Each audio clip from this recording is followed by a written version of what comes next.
I'm Oz Pearlman, this is Colossal Blizzard. Turn it over. So intriguing. You have a deck of cards. No deck switching. I want to put that out front. The same 52 cards are in play the whole time.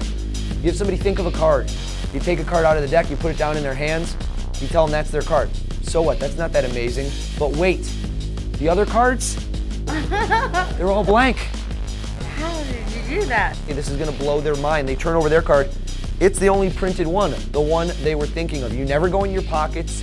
There's no trick devices. There's no gimmicks whatsoever. Turn that over. Oh my gosh. Amazing. All except for one. All except for something you're holding. Turn that one over. Take a look. Damn, that's a trail. Gosh, that's a mess. Is she good? That's good. I'm Oz Pearlman.